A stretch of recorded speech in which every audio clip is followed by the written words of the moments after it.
bienvenue à tous et à toutes pour cette deuxième journée de la semaine culturelle. Après nous avoir intéressés hier à la période 1914-1915 et à la manière dont la ville d'Armentières a vécu ses premiers jours de guerre, une séquence où nous avions intitulé « Jour ordinaire de guerre à Armentières », nous allons aujourd'hui regarder un petit peu l'histoire du lycée et un petit peu comment ça s'articule avec l'architecture et l'origine des lycées scientifiques et technologiques. Et je vais tout de suite passer la parole à M. Swanepoel, le proviseur du lycée, pour qu'il nous présente nos deux intervenants, nos deux conférenciers d'aujourd'hui. Voilà, bonjour à toutes, bonjour à tous. Donc, comme vous l'a indiqué M. Véron, nous continuons cette semaine culturelle sous le thème du patrimoine. Aujourd'hui, comme annoncé dans l'organisation de cette semaine, nous avons un temps fort avec deux invités qui nous font le plaisir aujourd'hui d'intervenir dans l'établissement sur les thèmes du patrimoine, sur le thème du patrimoine. Donc j'ai vraiment l'honneur et le plaisir de vous présenter donc Monsieur Stéphane Lambré, qui est maître de conférence à l'université de Lille 3 et professeur à l'ESP également. Et puis Monsieur Guy Lambert, qui est professeur à l'École supérieure d'architecture de Paris-Belleville et qui est également chercheur et qui va nous parler plutôt de l'architecture, évidemment. Voilà, je vais vous donner quand même les titres de ces conférences qui rentrent en plein dans le cadre du patrimoine. Donc il s'agit pour M. Lambré de parler des écoles nationales professionnelles en France de 1887 à 1914, les objectifs de ces ENP. En sous-titre, des motivations initiales aux difficultés rencontrées pour imposer un grand centre de formation technique. Ensuite, M. Lambert interviendra dans une deuxième partie donc sur les écoles nationales professionnelles, l'école nationale professionnelle d'Armentières, une architecture scolaire modèle, point d'interrogation, de la création à la génération des nouvelles ENP, de l'entre-deux-guerres. Vous voyez là deux moments très très importants de cette semaine, deux temps forts de la semaine culturelle. Et évidemment, je ne vais pas vous demander dès à présent de les applaudir, mais je crois qu'on pourra, à l'issue de ces deux conférences, d'une part les applaudir. Et moi, à titre personnel, mais aussi au nom de l'établissement, de la communauté éducative, je les remercie par avance vraiment d'avoir accepté de nous faire l'honneur de participer à ces conférences. Voilà, je vais leur laisser la parole maintenant. Et puis... bonne conférence à tous. Juste un petit détail pratique. Je sais que dans la salle, puisque vous êtes très nombreux, certains ont peut-être des changements. Donc on fera un tout petit temps de pause à l'issue de la première conférence avant d'entamer la seconde, pour que ceux qui doivent partir sur un cours ou d'autres élèves qui voudraient intégrer la conférence puissent le faire. D'accord ?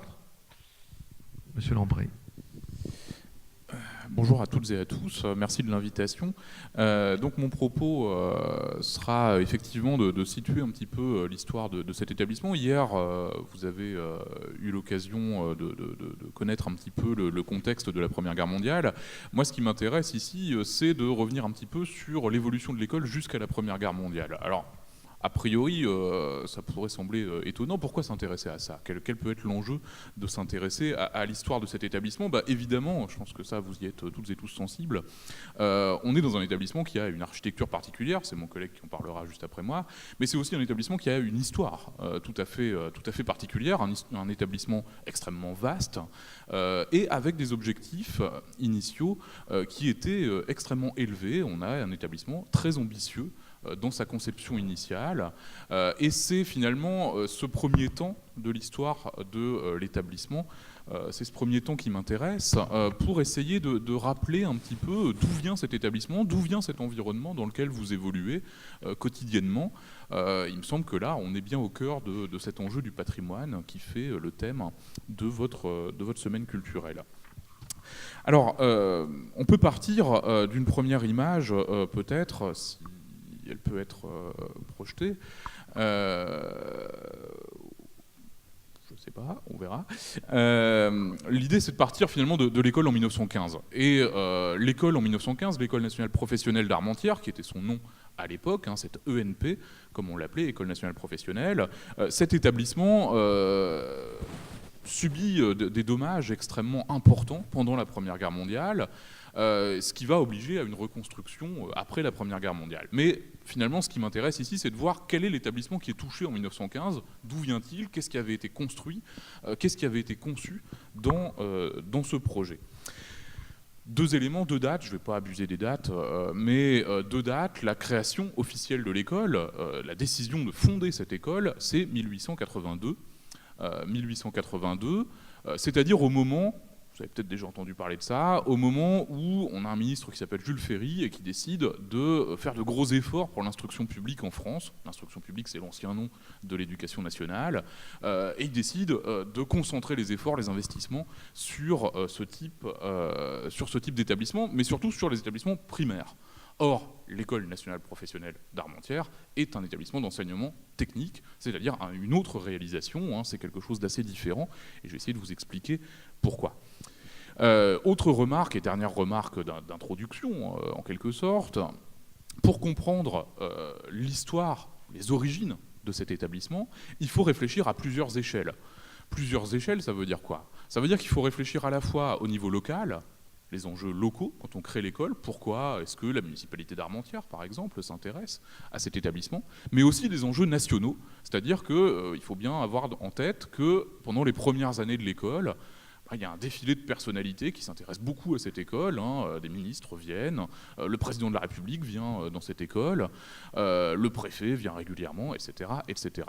Donc il faut à la fois raisonner au niveau local et au niveau national pour bien comprendre la portée, l'importance de cet établissement. Donc j'évoquerai successivement un certain nombre de choses avec, je ne sais pas si on verra les images, j'espère, sinon la troisième partie de mon propos va être plus difficile à tenir, mais en attendant, simplement, le premier point, le premier élément dont je voulais vous parler, ce sont les objectifs. Les objectifs de cette école. Pourquoi on crée une école pareille et pourquoi on la crée à Armentières? Après tout, c'est pas si évident que ça. Il faut savoir qu'au moment où on crée l'école d'Armentières, il existe déjà 2 écoles comparables en France, mais au total, et jusqu'aux années 1920, il y aura 3 établissements de ce genre. Ça veut dire que l'école d'Armentières est une école rare, il en existe très peu sur le territoire national, et par conséquent, il faut essayer de comprendre pourquoi à Armentières, et quelle est l'importance de cette école. Je vais essayer d'en dire quelques mots. Alors au moment où la fondation de l'école est décidée, donc 1882, c'est la première date qu'il faut retenir, la première année qu'il faut retenir, on est au début d'un régime dont vous avez déjà entendu parler, la Troisième République. Je ne vais pas m'attarder trop longuement là-dessus, mais l'idée c'est que l'on crée à cette époque énormément d'établissements, que l'on porte l'effort, je l'ai dit dans les quelques mots d'introduction, sur l'enseignement, avec cette idée d'offrir un enseignement pour une population croissante. On essaie d'attirer de plus en plus de monde à l'école. L'idée, donc, c'est bien de développer ce qu'on appelle la scolarisation, c'est-à-dire de permettre à de plus en plus d'enfants et d'adolescents d'aller à l'école. Alors c'est la particularité de cette école nationale professionnelle à ses origines, c'est-à-dire qu'aujourd'hui vous la connaissez comme un établissement, un lycée d'enseignement professionnel avec des voies de ce niveau. À l'époque, quand elle est créée, cette école, alors là vous avez donc l'établissement à la sortie pendant la guerre en 1915 avec les ruines sur la façade de l'établissement. On peut passer à l'image suivante tout de suite, voilà, et ça donnera un petit peu un arrière-fond à ce que je suis en train de dire. C'est cet établissement extrêmement imposant.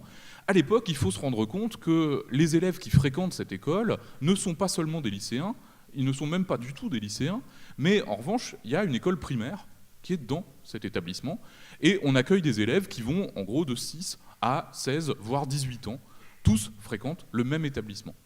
Et donc certains font une scolarité, ils restent pendant 10 ans dans cet établissement, donc l'école nationale professionnelle d'Armentières, créée donc officiellement en 1882, mais ouverte, c'est la deuxième date, en 1887. 1887, date de l'ouverture, date de l'inauguration de cette école. Alors on accueille des élèves de l'enseignement primaire, mais on leur propose aussi de continuer leurs études, non pas dans un lycée tel que vous le connaissez aujourd'hui, mais dans ce qu'on appelle à l'époque l'enseignement technique. Qu'est-ce que ça veut dire l'enseignement technique ? Le nom est assez simple, assez clair. Hein. C'est l'idée de former quoi ? C'est l'idée de former des ouvriers et de former ce qu'on appelle à l'époque des contremaîtres, c'est-à-dire ceux qui vont encadrer les ouvriers dans les usines du secteur, dans les usines de la région, voire même au-delà. On a des carrières d'anciens élèves de l'École nationale professionnelle d'Armentières qui vont bien au-delà de cet établissement et de cette région. L'idée aussi, c'est de permettre d'avoir des ouvriers, notamment pour les usines textiles. Vous savez que la région a un riche passé textile, et Armentières en particulier a un très riche passé industriel dans le textile. Et on considère que pour améliorer la qualité de la production, il faut former. Il faut former des ouvriers, il faut former des contremaîtres qui soient capables de maîtriser les machines, en particulier, que l'on utilise dans les entreprises. Donc on a là des établissements qui ont des objectifs extrêmement ambitieux. C'est la quatrième image, c'est la quatrième diapositive, si vous voulez bien la projeter, juste après la précédente, où Jules Ferry et les Républicains au gouvernement définissent la vocation, les ambitions de cet établissement. Alors en attendant que ça s'affiche, je vous le lis. La vocation pédagogique, je reprends un texte qui date du début du XXe siècle. Ces écoles fournissent aux diverses industries, et plus spécialement aux industries mécaniques, des sujets instruits, exercés à la pratique d'un métier, capables de devenir dans la suite, grâce à leurs connaissances scientifiques et techniques, des contremaîtres, des chefs d'équipe, des chefs d'atelier, voire même des directeurs d'usine. C'est l'ambition de cette école. On veut former des personnes qui soient capables de s'engager dans l'industrie très rapidement. L'idée, c'est aussi de lier l'école aux besoins industriels, aux besoins économiques de la région. D'où l'insistance sur le textile. Mais progressivement, on va voir d'autres sections qui vont rejoindre l'école. On a plusieurs ateliers, j'y reviendrai tout à l'heure, au fur et à mesure des besoins économiques supposés. Par exemple, dans les années 20, un petit peu au-delà de mon propos, dans les années 20, on va ouvrir une section d'aviation, parce que l'aviation est en train de se développer. Il y a déjà eu quelques réalisations, mais on va développer tout cela. Donc, vous voyez ici, je reste sur mes deux niveaux, ce dont je vous parlais à l'instant. Intérêt local, fournir des ouvriers, des contremaîtres pour les usines, mais aussi intérêt national. Les Républicains veulent montrer qu'ils se soucient de l'économie, qu'ils se soucient des réalisations qui peuvent se produire au niveau de l'enseignement technique. Il faut penser à ces deux niveaux pour comprendre pourquoi on a créé cette école. Ça, c'est les objectifs de départ. Deuxième temps, c'est finalement l'application de ces objectifs. Est-ce que ça va marcher ? Ce dont on se rend compte, c'est que initialement, ça ne fonctionne pas. Ça ne fonctionne pas très bien, c'est-à-dire que dans les premières années de cet établissement, il n'y a pas beaucoup d'élèves, ou du moins il y en a, mais les industriels n'ont pas très envie de les engager à la fin de leur scolarité. Alors ce qui pose évidemment problème, puisque les objectifs de l'école, c'est de fournir des ouvriers. Si les ouvriers ne sont pas embauchés à la sortie par les usines du secteur, il y a un problème évidemment qui se pose. Alors comment on peut l'expliquer ? Pourquoi finalement, alors qu'on a un établissement qui à sa création est vaste, est très bien équipé, est très moderne, pourquoi les familles confient relativement peu leurs enfants à cette école, et pourquoi les patrons n'ont pas forcément très envie d'engager les élèves qui sortent de cette école ? On peut l'expliquer d'une manière relativement simple. On est au début de l'enseignement technique, c'est-à-dire qu'à l'époque, l'idée générale, c'est qu'un métier, ça s'apprend sur le tas. Ça s'apprend dans l'entreprise, ça ne s'apprend pas à l'école, un métier, et surtout un métier industriel. Alors évidemment, pour nous, maintenant, on a largement évolué dans cette représentation-là, encore que je pense que tout le monde considère encore aujourd'hui qu'une bonne partie de la formation se fait aussi une fois qu'on est engagé dans la carrière. Mais à l'époque, on est bien dans l'idée que ce n'est pas à l'école que l'on peut se préparer à utiliser une machine, par exemple. Et ça va être l'une des difficultés de l'établissement, c'est de convaincre les patrons et les familles qu'ils peuvent confier leurs enfants à l'école et qu'ils vont former comme cela des ouvriers capables, des ouvriers qui sont productifs une fois qu'ils sont dans l'établissement. Alors sur cette carte, vous voyez en fait les débuts de cet enseignement technique, c'est-à-dire les autres établissements. Je vous ai dit tout à l'heure, il n'y a que 3 établissements en France, mais il y a d'autres types d'établissements. Ici, c'est une école nationale professionnelle. Sur la carte, vous voyez, alors vous devinez, la qualité n'est pas très bonne, je m'en excuse, vous devinez un certain nombre d'autres établissements, des écoles pratiques, par exemple, et on a en fait un renforcement petit à petit, ça va se diffuser à l'intérieur du pays, à l'intérieur de la région ici, qui est représentée. Vous voyez, sur le littoral, on a des écoles qui vont se fonder au début du XXe siècle à Dunkerque, à Calais, à Boulogne. Vous voyez qu'il y en a un peu plus autour de Lille, et y compris à Armentières. Mais tout ça va se faire très progressivement. On va ouvrir petit à petit des établissements. Ceci étant, il faut noter que Armentières reste dans la région le seul établissement de ce type. Les autres établissements ne sont pas exactement les mêmes et ne forment pas aux mêmes spécialités généralement.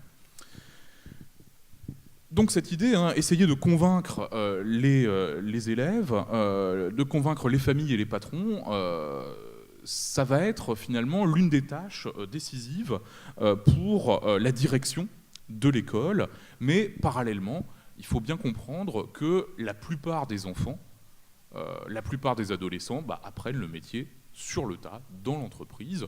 Vous savez que les enfants démarrent très tôt dans l'entreprise. On va essayer, les Républicains vont essayer, fin 19e, de faire en sorte qu'il n'y ait plus d'enfants âgés de 6 ou 7 ans qui soient à l'usine, 6 ou 7 ans. Mais donc le but, c'est d'en faire quelque chose, c'est de les envoyer à l'école. Mais convaincre les familles de mettre leurs enfants à l'école, ça veut dire quoi ? Ça veut dire que ces enfants ne vont pas ramener de salaire. Ils sont à l'école, ils ne sont pas à l'usine. Or, on a des familles qui, à l'époque, ont besoin du salaire de leurs enfants, un salaire extrêmement faible, bien entendu, mais c'est aussi l'un des défis, c'est de convaincre les familles d'envoyer leurs enfants et donc de renoncer provisoirement à un revenu maigre, mais quand même un revenu qui pourrait participer au budget des familles. Donc le développement des effectifs est relativement lent, mais il va quand même progressivement donner satisfaction. Je vais y revenir dans un instant. Je voudrais quand même caractériser déjà un petit peu la scolarité dans cette école. Et on peut revenir aux images, si vous le voulez bien. Je vous ai dit, on a un établissement moderne, et c'est là-dessus qu'on va miser. La direction de l'école va miser sur le fait qu'on a un équipement de grande qualité pour essayer d'attirer les élèves, mais aussi de convaincre les patrons, de convaincre les industriels qu'il est intéressant d'avoir des élèves qui ont été formés dans cette école. Alors là, vous voyez par exemple une machine utilisée en 1902-1903, donc un tour à chariot à charioter et fileter, pardon. On a comme cela plein d'images très très intéressantes, plein de photographies de diverses qualités. On peut passer à la suivante, j'en ai retenu 3 ou 4 simplement. Ces images nous montrent bien les élèves au travail, d'une part. Alors évidemment, là, il pose. L'élève, il sait très bien qu'il est photographié, donc il essaie de montrer un petit peu ce qu'il est capable de faire et comment il travaille avec la machine. Mais ce qui est intéressant, c'est de voir qu'on a un équipement. Et très tôt dans cette école, on va avoir un équipement de grande qualité qui va être proposé. Donc vous voyez les images suivantes, qui sont un petit peu dans le même ordre d'idée et qui sont de la même époque, tout début du XXe siècle. L'idée, c'est bien de convaincre par l'équipement de l'établissement qu'il y a un intérêt à fréquenter l'établissement, à se former, et donc ensuite on est un ouvrier plus efficace dans l'entreprise parce que l'on est formé, y compris sur un matériel qui peut être extrêmement moderne. On a des machines de différentes provenances.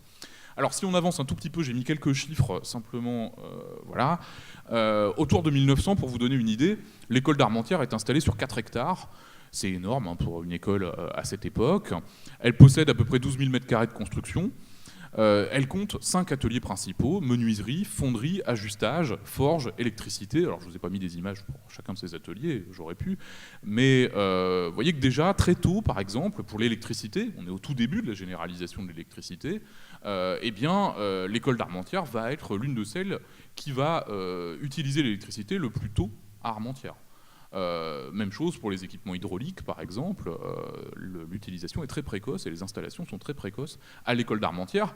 Pourquoi ? D'une part parce que on veut pouvoir utiliser des matériels performants et des matériels modernes, mais aussi, deuxième fonction, c'est une vitrine, cette école d'Armentières. C'est une vitrine de la modernité. Pour qui ? Pour l'ensemble de la population. La population d'Armentières, quand elle passe devant cette école, elle voit une vitrine, un emblème de la modernité. Et c'est comme ça que c'est voulu.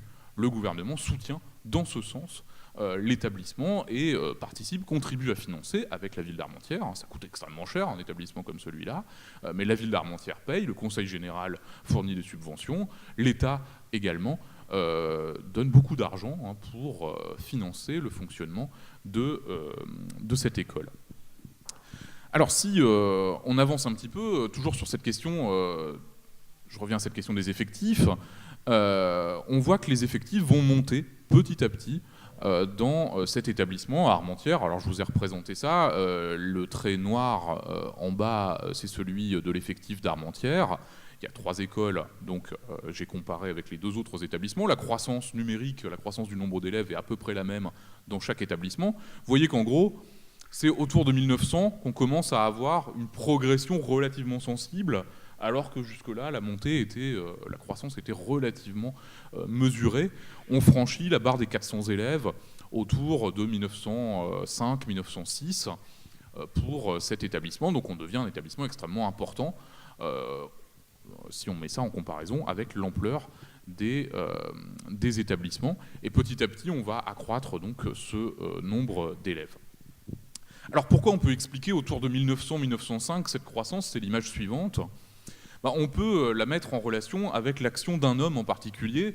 Alors évidemment, il y a eu des directeurs influents et importants dès le début, mais celui-ci, dont j'ai retrouvé un portrait aux archives départementales du Nord, il s'appelle Edmond Labbé, et Edmond Labbé va jouer un très grand rôle. Il est nommé en 1899-1900 à la tête de cette école, et il va développer énormément l'établissement. Il va avoir une action extrêmement importante. Alors il ne reste pas très longtemps directeur. En 1907, il passe la main à son adjoint, mais en réalité, il ne s'éloigne pas tellement puisqu'il va devenir inspecteur général de l'enseignement technique, c'est-à-dire qu'il est dans d'autres fonctions, mais il va continuer à veiller sur l'école d'Armentières. Et après la Première Guerre mondiale, il devient le principal responsable de l'enseignement technique pour l'ensemble de la France. Il est directeur général de l'enseignement technique au ministère, et il continue à s'intéresser à Armentières. Il sera présent aux fêtes du cinquantenaire du lycée, il va venir. Donc il est très vigilant, et surtout il est très influent. Mais dès cette époque, quand il est directeur de l'école d'Armentières, il va essayer de faire progresser les effectifs et aussi essayer de renforcer les liens avec les industriels. Alors pour ça, c'est ce que je vous disais, c'est la question du matériel en particulier. Il crée par exemple un laboratoire d'essai sur textile. Qu'est-ce que c'est un laboratoire d'essai sur textile ? C'est l'idée que les industriels peuvent venir tester la résistance par exemple de leur textile dans ce laboratoire, dans l'école. Comment convaincre mieux les industriels que l'établissement est intéressant pour eux qu'en les amenant à y venir fréquemment ? Alors ils y viennent, ils font des tests, ils repartent, etc. Bref, on essaie de créer une relation beaucoup plus fréquente. Les industriels sont encouragés à fréquenter l'établissement. D'ailleurs, à cette époque, début du XXe siècle, on a 2 industriels, donc des directeurs d'usine, qui sont auditeurs libres, c'est-à-dire qu'ils viennent suivre les cours à l'école. L'idée, c'est quoi ? C'est bien que les industriels se rendent compte de l'intérêt qu'il y a à avoir une formation technique pour leurs ouvriers, mais aussi pour eux-mêmes, d'une certaine façon. Là, ce sont les directeurs d'usine qui viennent se former, qui viennent connaître les renouvellements scientifiques qui sont en cours. Donc Edmond Labbé va avoir un rôle extrêmement important. Il n'est pas tout seul. Le préfet, à l'époque, l'aide beaucoup. Et, d'ailleurs, déjà, le préfet précédent a joué un grand rôle dans la création de l'école, mais les préfets vont soutenir. Un certain nombre de ministres vont soutenir là aussi l'établissement. Bref, ce que je voudrais vous faire comprendre, c'est qu'au début du XXe siècle, l'établissement joue un rôle, mais pas seulement éducatif. C'est beaucoup plus largement essayer de développer le goût du progrès scientifique, le goût du progrès technique, et pas seulement pour les élèves, en fait pour tout l'environnement. Alors ça va même au-delà, et c'est l'image suivante, ça va même au-delà, c'est qu'en 1903, éclate à Armentières une grève extrêmement importante, extrêmement dure, grève des ouvriers d'Armentières qui se sont vus refuser une augmentation de salaire. Alors pourquoi j'évoque cette grève ? En quoi elle regarde l'école ? On va créer, ça fait beaucoup de bruit cette grève, au niveau national, les journaux en parlent énormément, Et on va créer au Parlement, à l'ancienne Assemblée nationale, une commission de députés qui vont venir à Armentières pour examiner la situation. Or, qu'est-ce qu'ils vont faire? Eh bien, ils arrivent, on a des témoignages là-dessus, ils descendent du train et ils sont reçus par qui? Par Edmond Labbé à l'École nationale professionnelle d'Armentières. C'est ici qu'ils viennent directement pour enquêter sur la situation économique et sur la situation du travail à Armentières. Et donc, ils vont procéder à des auditions des industriels, des auditions des syndicats ouvriers. Et donc, on a des personnalités qui viennent dans cette délégation, et en particulier Jean Jaurès, l'un des fondateurs du socialisme français, qui vient à Armentières et qui visite l'école. On est en 1903. Edmond Labbé lui-même va essayer de mener une action de conciliation pour essayer de rapprocher le point de vue des patrons et le point de vue des ouvriers. Alors, il n'y parvient pas forcément.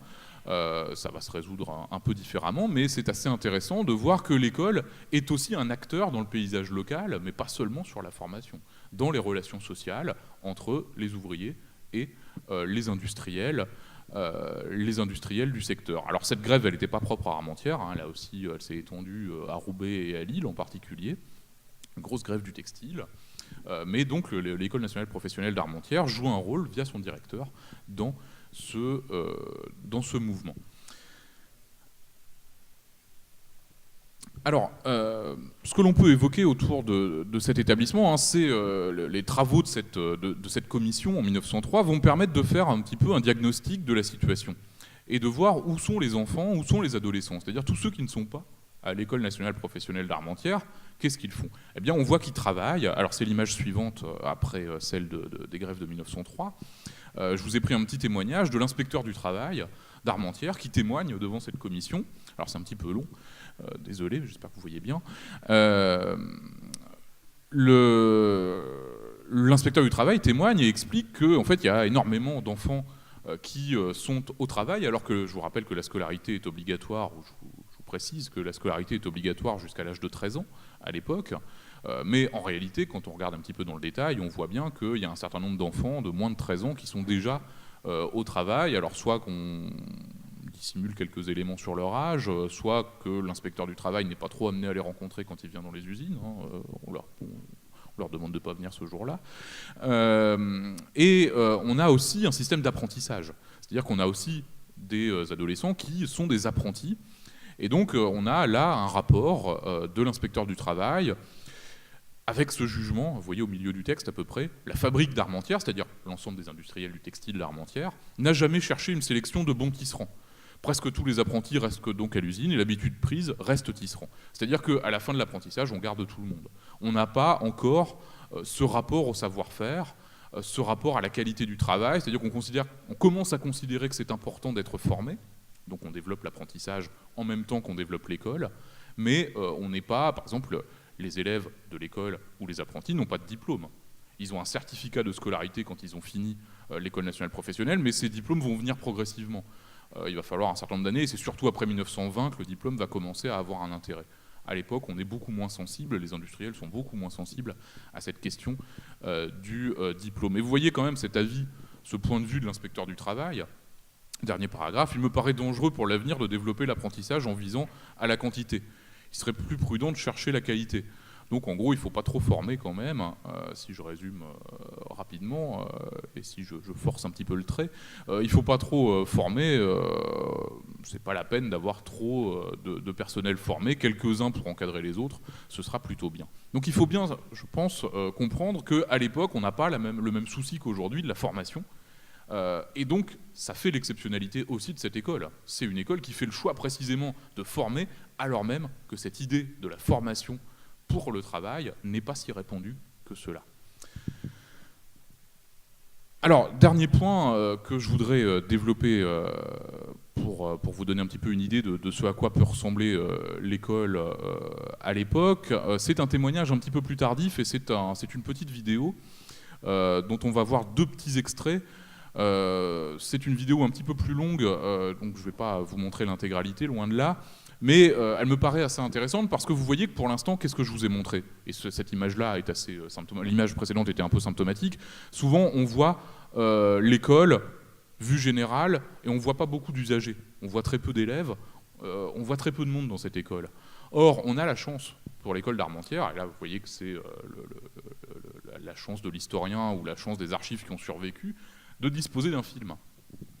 On dispose d'un film, alors c'est un film évidemment à l'époque, un film muet en noir et blanc, vous allez voir, mais c'est surtout un film qui a été réalisé au début des années 1930, 1931 en l'occurrence, voilà, vous avez le début de ce petit film, un film documentaire qui dure 26 minutes, qui présente les écoles nationales professionnelles en général. Et alors c'est pas forcément précisé dans le film, mais en réalité il a été tourné à Armentières, ce film. Alors vous voyez que, évidemment, comme il est muet, pour donner des commentaires, on a intercalé des cartons, on appelle ça des cartons, où on présente un certain nombre d'éléments. Et donc ce film a pour but de montrer, de faire visiter un petit peu l'établissement, de faire visiter cette école nationale professionnelle. Alors c'est en 1931, c'est-à-dire que ce que vous allez voir, c'est l'établissement reconstruit après la Première Guerre mondiale, puisque je suis parti de l'idée qu'il y avait eu des destructions importantes. Donc ça a été reconstruit, mais ça a été reconstruit assez largement à l'identique, en améliorant un petit peu, en rehaussant, en agrandissant par endroits. Ce qui est très intéressant, alors vous allez le voir après ces petits cartons que je vous laisse lire. Alors voilà l'établissement. Ce qui est très intéressant, c'est ce qu'on va voir après cette première séquence, c'est de voir les élèves en mouvement. Vos prédécesseurs, il n'y a pas encore un siècle, mais presque, en train de travailler dans les ateliers. Alors là, vous voyez les 3 écoles nationales professionnelles dont je vous ai parlé, ouvertes avant la Première Guerre mondiale, Armentières, Voiron et Vierzon. Et ensuite, on va en créer, alors Nantes, Épinal, Tarbes. Mais vous voyez qu'au nord de la France, il n'y en a pas beaucoup, des écoles de ce genre. C'est le moins qu'on puisse dire. Alors voilà un atelier. Alors dans cette même vidéo, vous pouvez la consulter sur le site de l'Institut national de l'audiovisuel, vous la retrouverez, l'INA, c'est en ligne. Voilà ce qu'on peut trouver dans cette vidéo. Ce qui est assez intéressant, c'est de voir qu'en fait, on ne montre pas les cours théoriques. Vous avez des cours qui ne sont pas forcément en atelier. À l'époque, dans cette vidéo, on ne montre que les cours en atelier. Ce qui est une manière d'insister sur le fait que c'est vraiment la formation pratique qui intéresse la direction de l'école. Et donc on propose des exemples. Le but de ce genre de film, c'est quoi? Il faut toujours s'interroger, quand on regarde ce genre de film, à qui c'était destiné. Alors c'était pas projeté dans votre cinéma préféré, évidemment. Le but, c'était en fait de convaincre des familles, des parents, d'envoyer leurs enfants dans ce genre d'établissement. C'est un film qui doit conduire à l'orientation, qui doit aider à l'orientation. On est dans l'entre-deux-guerres, et donc on montre finalement la qualité du travail des élèves pour convaincre de l'intérêt de fréquenter ce genre d'établissement. Voilà, vous voyez un certain nombre de réalisations. Je vais pas tout commenter évidemment, mais vous voyez ce travail. Alors dans certaines des scènes, on voit des chefs d'atelier ou des professeurs circuler, mais on les voit assez peu dans ce film. On voit surtout les élèves, ce qui est bien un choix, ce qui est un choix du réalisateur. Le réalisateur étant un spécialiste de ce genre de film, il s'appelle Jean-Benoît Lévy, il a réalisé plein de films comme ceux-là, de promotion de l'école, surtout de l'enseignement technique, mais pas seulement. Donc il a réalisé un certain nombre de choses. Alors il faudrait analyser, il faudrait regarder techniquement comment tout cela est réalisé. Je ne vais pas rentrer dans le détail, mais vous avez là un certain nombre de choses qui sont assez intéressantes, notamment, par exemple, regardez si vous fréquentez les ateliers aujourd'hui, si vous fréquentez la mise en pratique, la question des normes de sécurité, par exemple, qui à l'époque était moins rigoureuse qu'aujourd'hui, je pense. Voilà, je m'arrête là-dessus. Cette évocation rapide, ça laissera le temps après de bien parler de l'architecture, et je vous remercie de votre écoute. On va demander peut-être...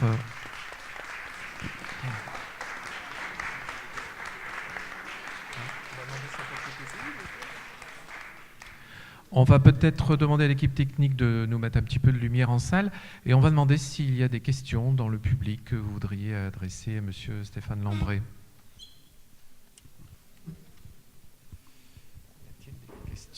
Quelqu'un a-t-il une question qu'il voudrait poser, un complément d'information, une précision? Non? Faites-moi un grand signe, parce qu'avec la lumière des projecteurs, je ne vois pas. Non? Vous êtes encore sous le choc de toutes ces informations?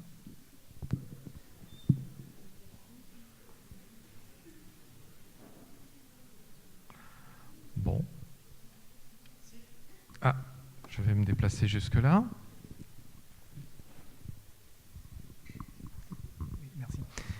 Pourriez-vous nous dire quelques mots sur le recrutement des élèves avant la Première Guerre mondiale et puis peut-être par la suite? J'ai pas très bien entendu, excusez-moi. Oui. Pourriez-vous nous dire quelques mots sur le recrutement des élèves? Oui, d'accord. Oui, alors le recrutement des élèves, effectivement, c'est une bonne question. On a un recrutement qui est à la fois local et qui, en fait, va s'élargir très très rapidement. C'est-à-dire qu'on a des élèves qui viennent d'autres régions intéressés par cet établissement. Dès les années 1890 et surtout à partir de 1900, il y a un concours qui est organisé. On ne rentre pas comme ça à l'École nationale professionnelle d'Armentières. Il y a un concours qui peut être national, on peut s'y présenter. Alors comme il y a d'autres écoles nationales professionnelles près de Grenoble et à Vierzon, les élèves originaires de ces régions vont plutôt vers cette école-là. Mais pour tout le nord de la France, vous avez vu qu'il n'y a pas d'autres écoles. Donc on a des candidats de Paris, des candidats du Havre, par exemple. Alors ce recrutement, il est facilité aussi parce que les entreprises peuvent donner aussi des bourses à un certain nombre d'élèves. Des municipalités aussi vont donner de l'argent à des élèves pour venir suivre une scolarité.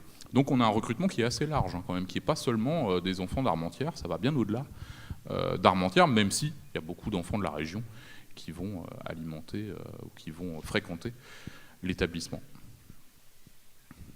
D'autres questions?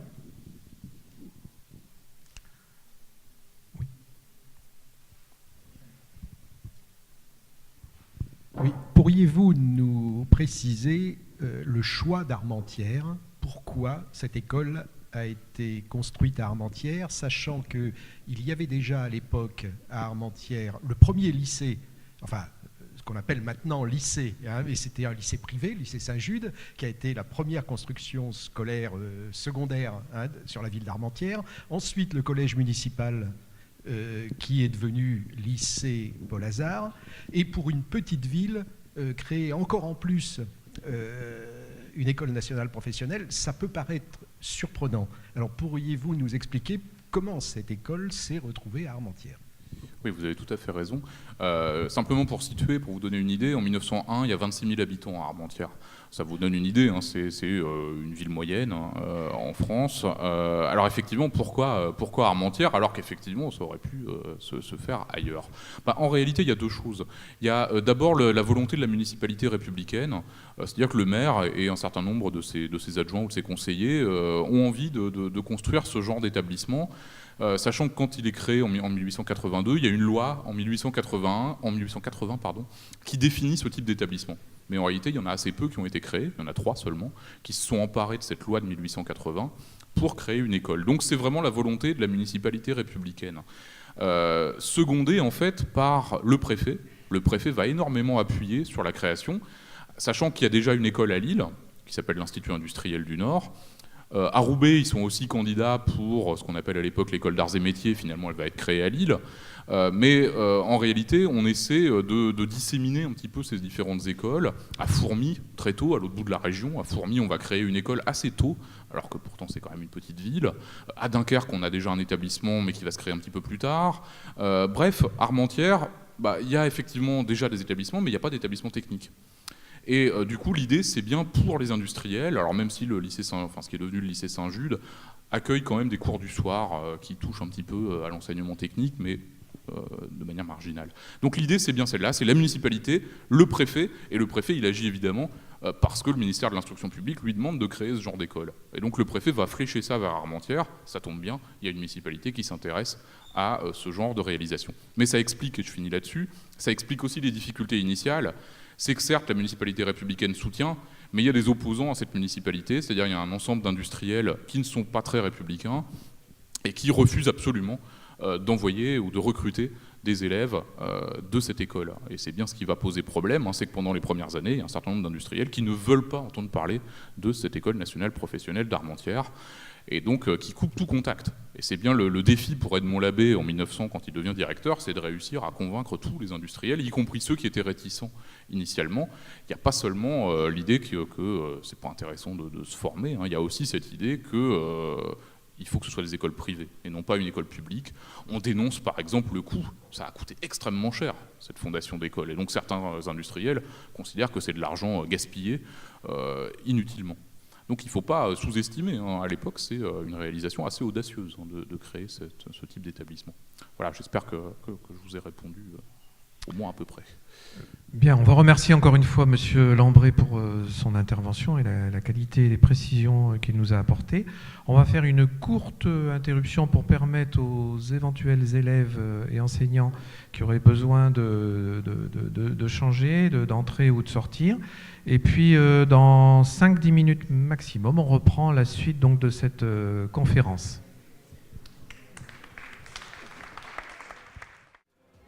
Bon, on va proposer à tout le monde de s'installer, de mettre son portable en veille, et puis on va reprendre donc le cours de cette conférence.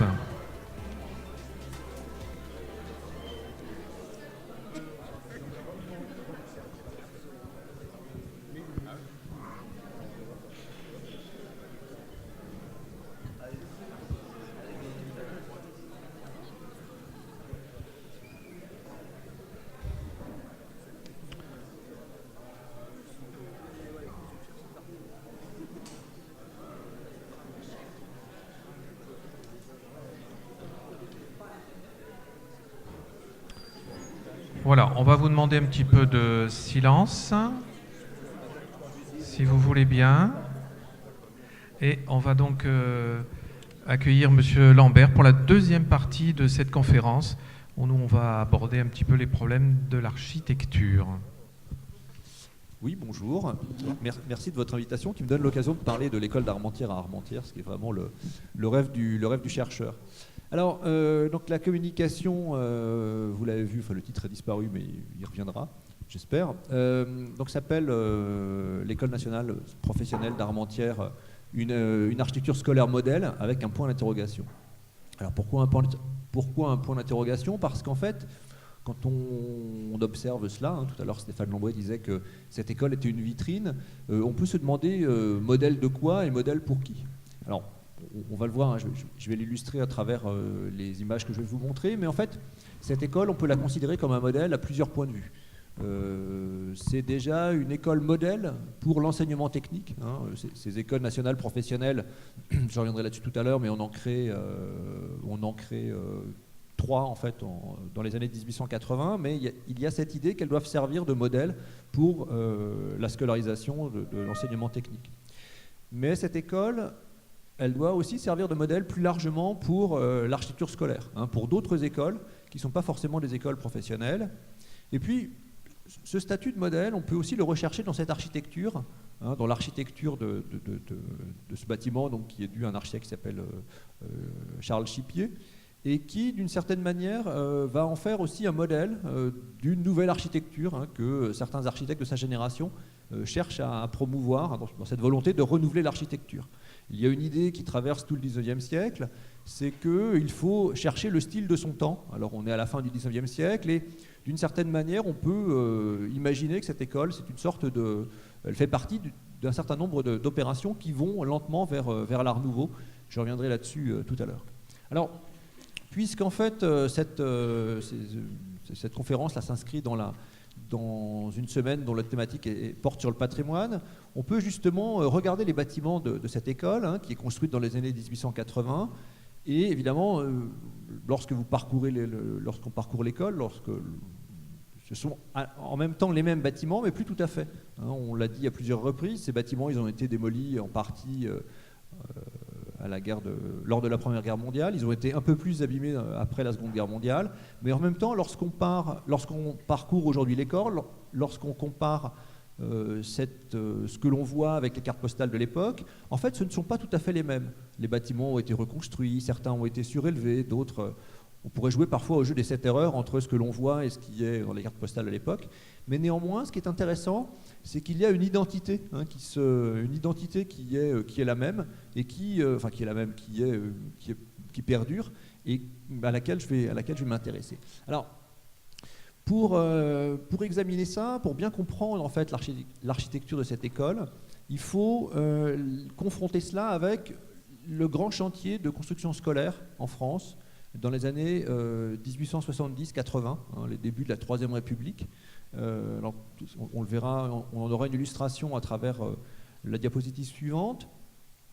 parce qu'il y a un grand chantier donc, qui est entrepris par les Républicains au début de la Troisième République, c'est la construction d'écoles. Alors j'ai mis sur la droite une caricature de Jules Ferry, vous connaissez peut-être les lois Ferry dans les années 1880, qui rendent l'école gratuite, obligatoire, laïque. Et là on voit en fait Jules Ferry tient sous le bras quelque chose qui est un objet un peu bizarre. En fait c'est le mariage d'un soufflet et d'une plume, une plume pour écrire, qui montre un peu la manière dont il souhaite un peu insuffler l'instruction publique. C'est comme ça qu'on appelait l'éducation nationale à l'époque. Et donc, cette volonté de construire des écoles un peu partout en France, de rendre l'école obligatoire, c'est en même temps une aubaine pour les architectes, parce qu'il va falloir construire plusieurs centaines d'écoles dans tous les départements. Et en même temps, c'est un peu une petite difficulté, parce que, évidemment, un certain nombre de ces architectes n'ont pas forcément les connaissances, en tout cas n'ont pas l'expérience de cela. Et il y a un certain nombre de bâtiments qui vont servir un peu d'exemple, cette idée de modèle, pour la construction de ces écoles. Certains bâtiments, certains livres aussi. Je vous montre par exemple ici sur la partie gauche de l'image 3 images qui sont extraites d'un de ces ouvrages donc par Félix Narjou, qui explique ce que doivent être les écoles en France. Et c'est intéressant pour plusieurs raisons. D'une part parce que donc il y a la volonté d'augmenter l'instruction, d'augmenter finalement ce que savent les enfants, les enfants français, mais il y a aussi une volonté qui est en fait d'améliorer la santé des enfants. Il y a un enjeu hygiéniste et sanitaire. Et par exemple, ce que l'on voit sur l'image du bas à gauche, quand elle réapparaîtra, on voit que donc c'est l'image d'une classe type. Alors les architectes s'intéressent. Les architectes et les pédagogues s'intéressent en fait à la place du banc par rapport au maître, mais ils s'intéressent aussi à la place de la lumière. Et il y a cette idée évidemment, bien avant que l'électricité ne se généralise dans les salles de classe, d'améliorer l'aération, de parfaire en fait l'éclairage pour la vue des élèves et aussi à la fois pour leur bien-être. Même chose en partie haute, vous voyez que dans ce même livre on trouve un exemple de ce que doivent être les lavabos dans les écoles, ou la manière d'aérer le préau, donc avec cette volonté à la fois de pouvoir jouer à l'abri, mais en même temps sans que lorsque une centaine d'enfants respirent, donc tout ça devienne trop irrespirable. Alors cette question-là, on la retrouve aussi à travers un certain nombre d'exemples que l'on verra sur l'image suivante, avec cette idée de réfléchir à la construction de ces écoles, à la fois dans toutes les situations possibles, à la fois des petites écoles pour des grandes villes, des écoles pour les campagnes, ce que l'on voit ici. À l'époque, vous le savez peut-être, les écoles n'étaient pas mixtes, il y avait des écoles de filles, des écoles de garçons, et il y a par exemple ici la volonté de créer une école en ville, ce que l'on voit à gauche, avec deux cours distincts, et donc le même livre montre qu'on peut également réfléchir à l'échelle plus réduite des petites écoles de campagne. Alors, ces écoles primaires, elles concernent un grand nombre d'architectes parce qu'il faut en construire un peu partout. Il y a un autre type de programme qui est tout aussi important, mais qui est plus spécialisé et que l'on va découvrir sur la diapositive suivante. C'est le programme des collèges et des lycées. Le lycée, c'est un peu un enseignement d'élite à l'époque, parce qu'effectivement, tout le monde, c'est un enseignement général, mais tout le monde ne va pas au lycée. Et à la différence des écoles primaires, les lycées, c'est un peu l'affaire d'un nombre réduit d'architectes. Les architectes qui peuvent construire des lycées, ils sont moins nombreux, et d'une certaine manière, ils sont un peu plus spécialisés. Et ce que l'on voit ici sur les deux exemples, qui nous permettent de voir quelques beaux dessins d'architecture, j'en montrerai quelques-uns, on voit que le programme du lycée il est un peu différent. On a ici l'exemple même du lycée républicain, avec des bâtiments qui se trouvent au bord des rues ou au bord de l'îlot, avec des grandes cours qui séparent en fait à la fois les niveaux, les années, mais qui séparent là encore les filles et les garçons. Alors vous avez par exemple en haut un exemple assez précoce, le collège Chaptal à Paris, qui est inscrit dans un tissu là où la ville est très très dense. Et puis vous avez en bas un exemple, alors l'image est un peu pâle, mais on distingue quand même un peu ce que je vais vous montrer. Donc, dans le cas d'une ville comme Montluçon, vous voyez qu'en fait, au contraire, ici, le bâtiment semble plus ouvert, en disposant les bâtiments sur le bord de la rue. à la limite de la rue, ça permet de faire des grandes cours aérées. Alors, c'est une manière, hein, je le disais aussi, de réfléchir à la salubrité d'un établissement comme l'école. Et donc on peut rapprocher cette réflexion-là, les réflexions sur la ventilation, sur l'éclairage, on peut rapprocher ça des réflexions qui portent sur l'hôpital à la même époque. Hein, il y a cette idée que l'architecture, elle peut être bonne pour la santé. Hein, il y a cette idée d'une architecture qui peut, qui, à défaut de rendre les gens malades, peut au moins maintenir leur état de santé. Et donc, on va réfléchir à la manière de...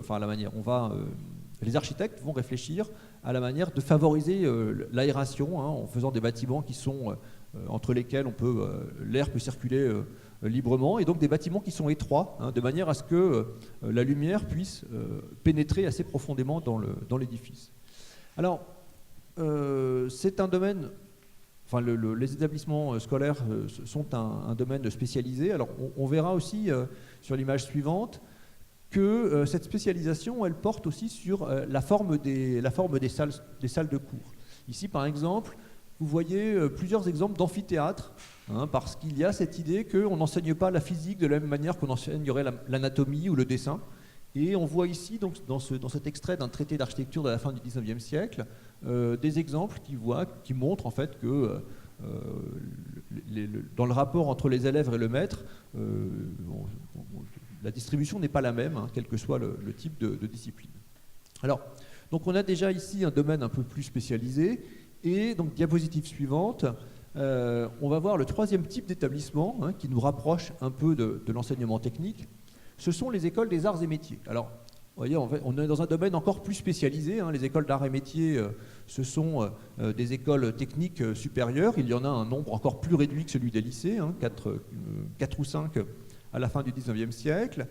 Et certaines de ces écoles d'arts et métiers ont été construites dans des bâtiments existants. Hein. C'est ce que l'on voit par exemple à gauche.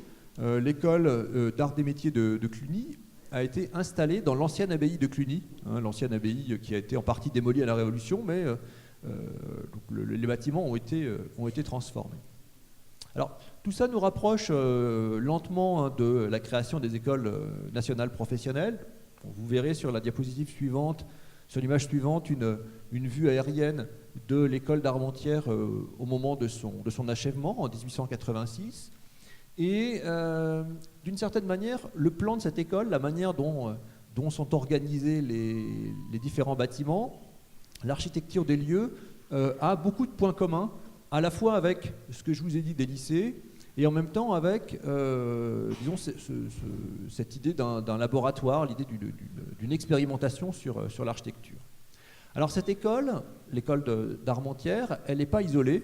En fait, elle va de pair avec deux autres écoles que l'on va découvrir sur l'image suivante, qui sont en fait les deux autres écoles nationales professionnelles. L'une qui est créée à Vierzon, hein, dans le centre, dans le Cher actuellement, et donc l'autre à Voiron, à côté de Lyon. Elles ont donc beaucoup de points communs. Elles doivent servir de modèle, hein,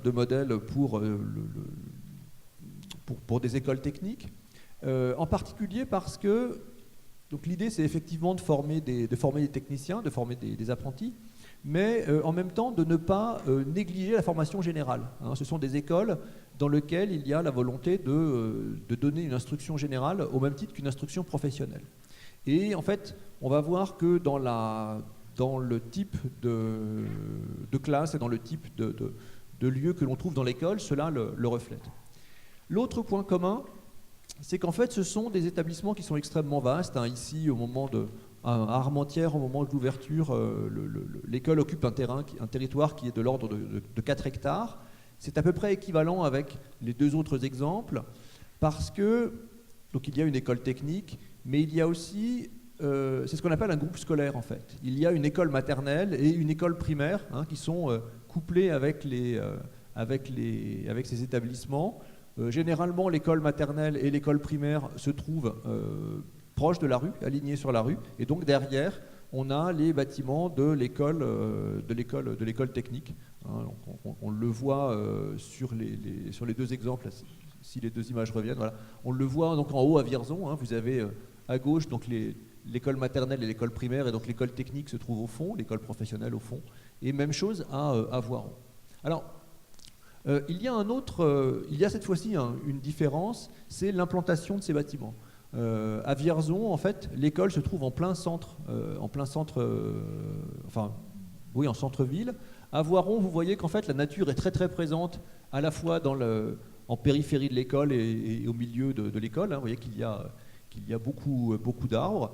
Et donc ici, on pourrait dire que Armentières se trouve dans une situation un peu intermédiaire entre ces deux situations, puisqu'en fait, donc la nature va elle aussi être assez présente, comme on va le voir dans un instant. L'autre point commun de ces trois écoles, c'est qu'elles sont construites par des architectes qui font partie des spécialistes que j'évoquais tout à l'heure.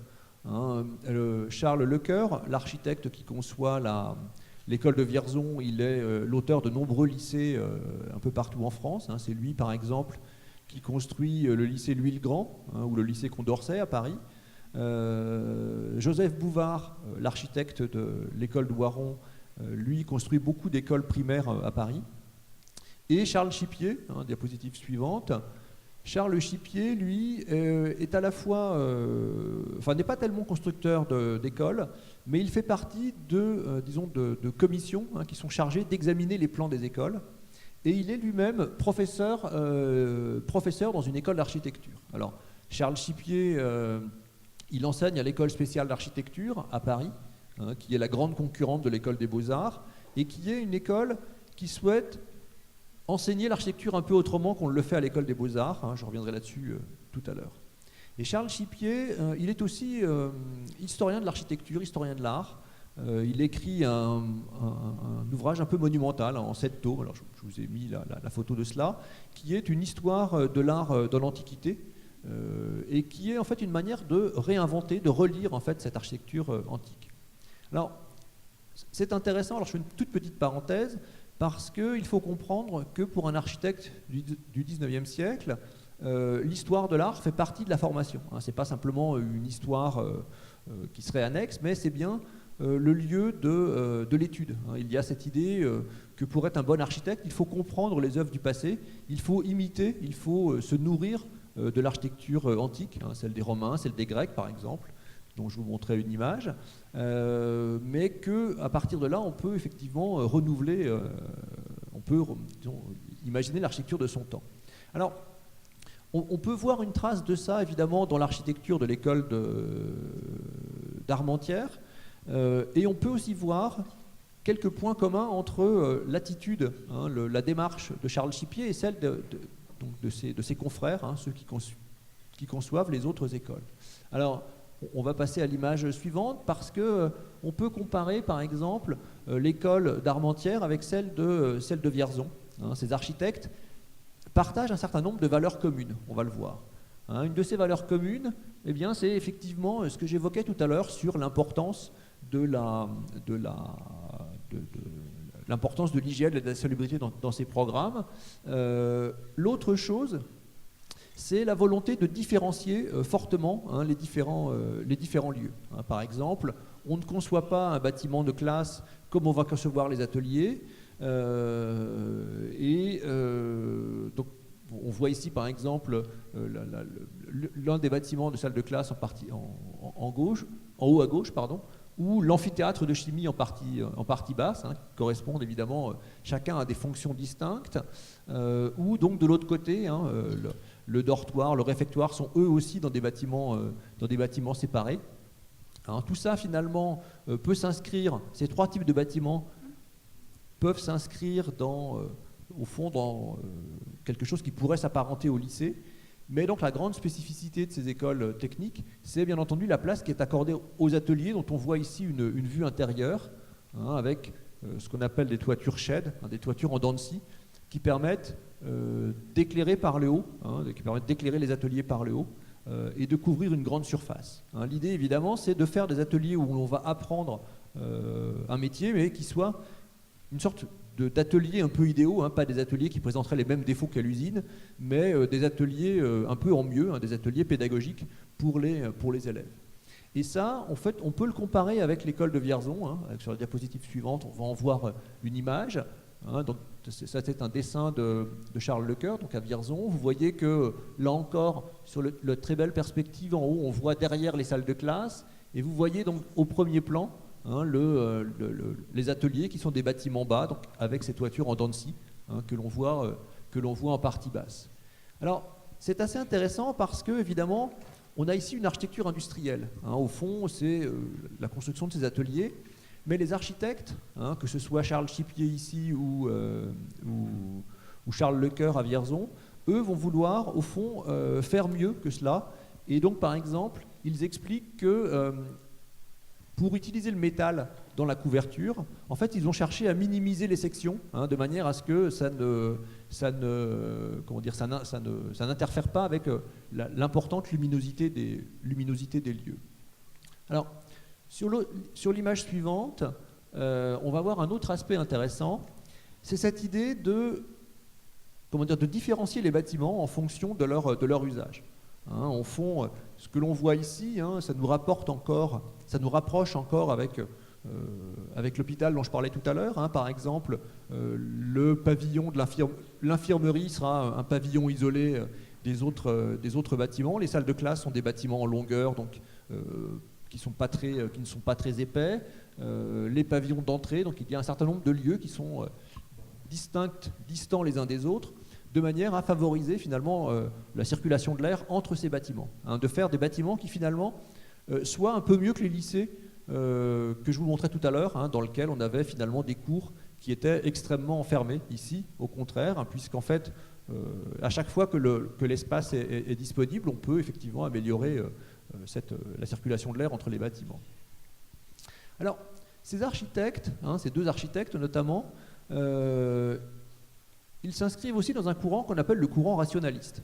Parce que la volonté de différencier les lieux, hein, c'est à la fois ça a une volonté pratique, hein, ce que j'évoquais à l'instant, mais en fait, au-delà de ça, il y a aussi une volonté qui est une volonté, disons, esthétique. Hein. En fait, au XIXe siècle, on estime que la bonne architecture, c'est celle qui est à la fois pratique, hein, qui répond parfaitement à son usage, qui est solide, hein, qui va donc être stable, qui ne va pas s'écrouler au bout de 3 semaines, et qui est belle. Alors, c'est la définition du XIXe siècle, on aimerait que ce soit encore celle d'aujourd'hui, je vous laisse méditer là-dessus, mais en tout cas, ces architectes-là, ils font partie d'un courant qui s'appelle le rationalisme, qui a été notamment théorisé par Viollet-le-Duc. Alors, je vous ai mis une petite citation sur l'image suivante. La citation est un peu longue et je ne vais peut-être pas la lire, mais cette idée de rationalisme, c'est cette idée que, au fond, l'architecture, c'est un lieu de vérité, hein, et qu'il y a plusieurs manières d'être vrai. En fait, il ne faut pas mentir. Hein, il ne faut pas mentir en architecture. C'est le fond de l'idée de Viollet-le-Duc. Et en fait, il ne faut pas mentir. Et au contraire, il faut montrer hein, quelle est la réalité du plan. Hein, comment sont conçues les différentes parties d'un bâtiment, hein, avec cette idée que la forme de chaque bâtiment ou chaque partie d'un bâtiment doit refléter sa fonction. Alors Viollet-le-Duc, il est très très intéressé par le Moyen-Âge, il est même, il est très intéressé par le Moyen-Âge, c'est même peu de le dire, et c'est l'une de ses sources d'inspiration pour justement penser une manière de réformer l'architecture de son temps. Hein. Viollet-le-Duc trouve qu'à son époque, finalement, les architectes regardent beaucoup trop l'architecture antique, celle de l'architecture romaine, grecque, etc., et qu'il ferait mieux de regarder un petit peu le Moyen-Âge, qui leur apprendrait un tas de bonnes choses. Alors, c'est ce que l'on voit par exemple sur les deux images du haut. Hein. Sur la partie gauche, c'est un bâtiment qui existe déjà, hein. C'est l'hôtel Jacques Coeur de Bourges, qui montre en fait l'exemple même de ce que Viollet-le-Duc estime un bon exemple. Hein. Vous voyez au contraire un bâtiment qui est irrégulier, qui épouse la forme de la parcelle, la forme du terrain sur lequel il est construit. L'escalier, il est dans une tour en forme d'escalier. Les différentes pièces sont très très différentes les unes des autres. Hein. Les grandes salles sont très différentes des cuisines, etc. Et donc, pour Viollet-le-Duc, c'est vraiment le bon modèle de l'architecture rationaliste. Hein, le bon modèle de l'architecture rationaliste qu'il essaie d'appliquer lui-même dans ses propres projets. Alors vous avez ici, en partie droite, ce que pourrait être, selon Viollet-le-Duc, donc le projet n'a pas été réalisé, c'est un projet disons, qui a été publié en guise de modèle, hein, ce que pourrait être en fait un hôtel particulier, un bon hôtel particulier qui se nourrirait de cette forme rationaliste. Mais donc, pour Viollet-le-Duc, ce rationalisme, il ne se limite pas simplement à la forme des bâtiments. Hein, il inclut aussi la question des matériaux de construction. Alors on va le voir sur la deuxième image. Hein, Viollet-le-Duc explique qu'il y a deux manières d'être vrai, donc vrai selon le plan et vrai selon les matériaux de construction. Vrai selon les matériaux de construction, qui est, donc je lis juste la citation, c'est employer les matériaux suivant leur qualité et leur propriété. Il y a cette idée que les matériaux, hein, que ce soit la pierre, la brique, le métal, le verre, hein, chacun a des qualités différentes et qu'au fond, plutôt que d'imaginer des formes qui sont toutes les mêmes et ensuite utiliser les matériaux quels qu'ils soient, au contraire, il faut faire l'inverse. Il faut partir des qualités des matériaux pour chercher la forme qui va bien avec. Et ça, Viollet-le-Duc, évidemment, il le fait parce qu'à son époque, hein, un certain nombre de matériaux jouent un rôle important. Donc le métal, bien sûr, hein, le fer, je vais en parler longuement, mais aussi les renouvellements de la production de la brique. Hein, et donc, par exemple, ce que montre ici Viollet-le-Duc dans quelques images de son traité, qui s'appelle donc Entretien sur l'architecture, il montre plusieurs choses. Il montre à la fois comment, dans un même bâtiment, si on utilise de la pierre, de la brique, du métal, il faut réfléchir à la forme à donner à chacun de ces matériaux, hein, et donc à la différence, hein, que l'on va leur donner. Et puis donc, il montre aussi que, en regardant différemment les formes du passé, on peut trouver les bonnes formules pour imaginer l'architecture du futur.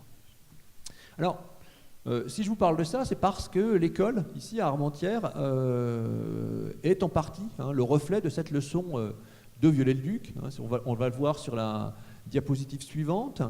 On verra qu'on en trouve plusieurs traces. On en trouve on en trouve déjà une trace ici en levant la tête. Hein, la manière dont Charles Chipier utilise la construction métallique un peu partout est un reflet de ça. Mais surtout, ce qui est intéressant, c'est de voir qu'il donne des formes différentes à ces structures métalliques en fonction de leur usage et de leur lieu. Hein, par exemple, si on compare les différentes salles avec des grandes portées, hein, vous avez en bas donc l'amphithéâtre que je vous ai montré tout à l'heure. On a une pièce qui est à la fois donc, dans laquelle il n'y a pas d'appui intermédiaire, il n'y a pas de poteau, hein, pour favoriser en fait pour favoriser en fait l'usage de la pièce, pour que chaque élève voit bien le professeur. Donc il y a une grande portée. Et ici, vous voyez qu'en fait, on a une couverture, un toit qui est légèrement courbe, hein, qui fonctionne comme une sorte de grande voûte en métal. La salle d'à côté, hein, c'est celle où nous sommes. Alors à l'époque, il y avait un peu plus de décor et un peu plus de gradins, mais c'est la même. La charpente métallique n'a pas changé. Et ici, vous voyez qu'on est dans une pièce qui est un peu différente, hein, donc elle avait des fenêtres ouvertes à l'époque, mais bon, c'est pas très grave. Et donc vous voyez qu'ici, on a deux charpentes métalliques qui ont strictement rien à voir. Et au-dessus, vous voyez donc sur l'image, hein, l'usage des verrières, hein, la verrière qui permet en fait aux élèves de marcher à l'abri le long des bâtiments.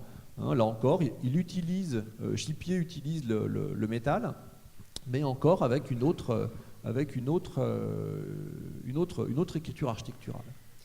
Alors on verra sur la diapositive suivante que cette question, en fait, on va passer directement sur la diapositive d'après encore, sinon je crains d'être trop bavard.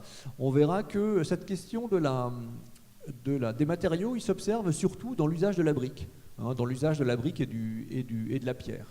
Et de ce point de vue-là, on peut rapprocher en fait l'école d'Armentières de nombreux exemples de l'époque, hein, en particulier les architectes qui construisent des lycées, ils sont assez souvent des rationalistes. Hein, par exemple, j'ai ici sélectionné deux petites photos anciennes de l'école et on peut comparer ça avec un lycée comme le lycée de Sceaux, par exemple. Hein, vous voyez en fait que suivant le matériau utilisé ou suivant la place dans le mur, ils ne sont pas traités de la même manière. Hein, vous voyez que par exemple, si on regarde l'image de droite, le soubassement, la partie basse, est construite en meulière. Hein, c'est des blocs de pierre qui sont laissés apparents, parce que c'est assez solide, c'est à l'endroit où on peut donner un coup de pied, hein, là où le mur a besoin d'être solide. En partie haute, vous voyez que les murs sont construits en briques, mais qu'il y a un jeu sur les couleurs de la brique. Hein, vous voyez qu'en fait, il y a des briques de différentes couleurs. qui sont utilisés donc non seulement pour les murs, mais aussi pour les arcs. Au-dessus des fenêtres, au-dessus des ouvertures, vous voyez que vous avez des arcs en briques qui là encore jouent sur la variété des couleurs. Et en fait, ce que l'on voit aussi, donc, et là on peut comparer avec Armentières, c'est qu'en fait, lorsque les fenêtres sont très très rapprochées les unes des autres, la partie qui se trouve entre les fenêtres devient un pilier en pierre. Vous voyez, en fait, c'est ce que l'on voit par exemple sur la photo là où les pompiers sont en train de s'entraîner. Vous voyez, il y a donc des fenêtres qui sont très rapprochées les unes des autres avec simplement ici des piliers en pierre. Eh bien, c'est typiquement une architecture rationaliste dans l'esprit de Viollet-le-Duc, cette idée d'employer les matériaux là où ils sont nécessaires et de différencier leur écriture architecturale.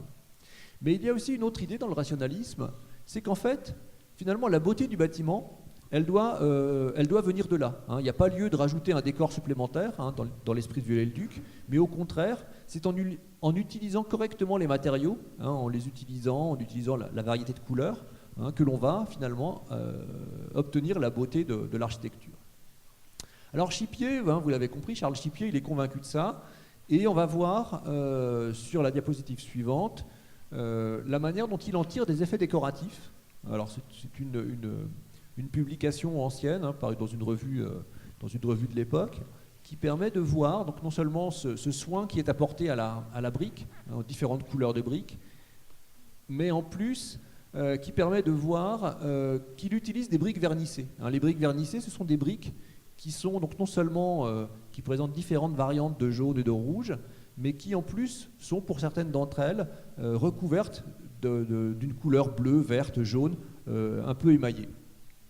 Alors cette architecture-là, au fond, là encore, on pourrait la rapprocher avec certains exemples de l'époque. Je vous en ai montré, on peut aller assez vite sur les deux images suivantes. Vous voyez que c'est quelque chose qui est assez à l'honneur, assez apprécié dans les années 1870, parce qu'il y a une industrie de la brique qui est en plein développement, dans le nord évidemment, mais dans l'est, un peu en différents endroits.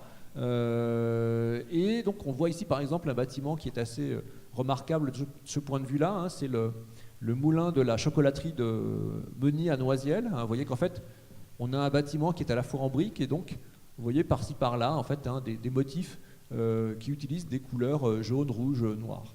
Alors on a aussi ça à Armentières, mais ce qui est intéressant c'est que pour Chipier, cette volonté-là, elle participe d'une volonté de réformer l'architecture de son temps.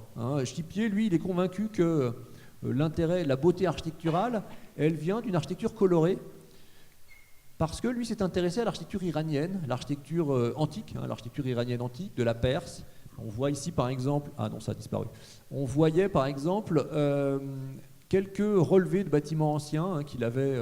Des bâtiments qu'il avait fouillés ou restitués en tant qu'archéologue, en tant qu'historien de l'art, et dont il propose des modèles pour les architectes de son temps. L'idée, donc, effectivement, comme je vous le disais tout à l'heure, est de chercher quel sera le style du XIXe siècle, et pour Chipier et d'autres architectes, il y a cette idée qu'au fond, l'usage de la couleur que permettent maintenant les matériaux modernes, c'est sans doute quelque chose qui permet de faire une architecture de son temps. Et il le dit, alors on le verra aussi dans la diapositive suivante, cette inspiration-là, cette source d'inspiration, on la trouve à plusieurs endroits dans l'école d'Armentières. Ici, c'est une photo ancienne du vestibule, et en fait, ce qui est là encore assez intéressant, c'est que Charles Chipier s'inspire de l'architecture perse ou de l'architecture mésopotamienne pour finalement chercher d'autres formes d'ornement. Il y a cette idée de chercher de nouvelles sources de décoration, ce que l'on voit ici. Attention, c'est plus comme ça aujourd'hui, mais vous voyez par exemple la manière dont le toit, le plafond, pardon, donc qui est réalisé en poutre métallique, est complété par un certain nombre de petites volutes, où donc vous voyez la frise comme ça qui est sous le toit. Mais donc la dernière chose sur laquelle on le verra sur la diapositive suivante, la dernière chose intéressante, c'est la manière dont il l'utilise sur les façades, avec donc à la fois la volonté de faire une architecture colorée, mais en plus une manière de jouer sur la lumière. Il l'explique assez bien. Il explique que, donc c'est une citation extraite d'un vieil article, en disant que plutôt que d'utiliser un décor saillant et des ornements moulés, on peut utiliser, alors il y a le porte-manteau, j'ai du mal à lire, mais on peut utiliser, on fera étinceler les murs au soleil en les couvrant d'un réseau de broderie composé de briques vernissées. Donc cette idée, au fond, que la couleur participe aussi finalement au reflet de la façade, qui est une idée qui peut paraître banale aujourd'hui, mais qui est assez moderne à l'époque. Et il y a une autre idée encore, qui est extrêmement contemporaine en fait, qui peut être très très proche de nous, c'est l'idée d'utiliser les matériaux locaux. Vous avez remarqué évidemment que dans l'architecture de l'école, avec ses toits très crénelés, avec ses pignons crénelés, là, c'est effectivement, ça peut être rapproché d'une architecture locale, mais il y a encore plus, dans l'idée de Chipier, de Charles Chipier, c'est d'utiliser les briqueteries locales et d'utiliser des matériaux qui sont pris qui sont étroitement liés au site sur lequel il vient construire. Chipier, c'est un architecte qui travaille à Paris et qui finalement vient construire une école dans le Nord, et il cherche évidemment à s'inspirer de ça. Alors, pour conclure, en fait, on peut conclure sur plusieurs manières, et donc j'ai encore quelques petites images pour conclure là-dessus. Donc, la diapositive suivante. En fait, ces écoles, donc Armentières, Vierzon et Voiron, dans les années 1880, elles sont considérées comme des écoles modèles, des écoles qui doivent être à la fois la vitrine un peu de l'enseignement technique et des écoles. Dans les années 20 et 30, dans l'entre-deux-guerres, en fait, sont créées de nouvelles écoles professionnelles, de nouvelles écoles nationales professionnelles, qui, elles aussi, vont jouer un rôle de modèle. Et ce qui est intéressant, c'est que, effectivement, quand on compare ces écoles, disons, le principe général, cette idée d'une architecture pratique, c'est toujours la même. Évidemment, une école professionnelle dans l'entre-deux-guerres, c'est aussi une école qui abrite des classes, des ateliers, une école pratique qui présente la modernité de son temps. Mais si on regarde, si on compare l'architecture de ces écoles, comme ce qu'on voit ici, construite dans les années 30, avec l'école d'Armentières ou celle de Vierzon, on voit que la modernité a changé, évidemment. On utilise cette fois-ci, on va valoriser cette fois-ci non plus une architecture de briques qui reflète en fait la modernité de la fin du XIXe siècle, mais au contraire une architecture de béton, une architecture de matériaux bruts, ou une architecture qui sera plus dépouillée, qui fera un usage plus distancié du décor, très moderne. Alors ça, c'est le premier élément de conclusion. Alors on peut le compléter par ce que l'on va voir sur la deuxième image. Ici, donc, c'est une image qui date de 1946. C'est un ouvrage qui est censé présenter toutes les écoles nationales professionnelles de France. Il y en a une trentaine, je parle sous le contrôle de Stéphane. Donc il y a une trentaine d'écoles. Et ce qui est intéressant là, c'est de voir qu'il y a quasiment 2 discours sur l'évolution de ces écoles. Vous voyez qu'il y a le titre de l'image, nous parle de l'uniforme des élèves, où on compare les uniformes à la fin du XIXe siècle et puis les uniformes en 1946.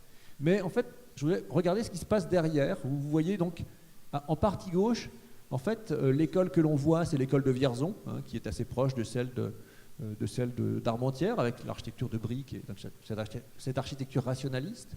Et puis de l'autre côté, l'école qui est beaucoup plus cubique, qui est beaucoup plus dépouillée, sans décor, plus moderne, c'est l'école de Chalon-sur-Saône, qui montre justement le chemin parcouru dans l'évolution de cette architecture.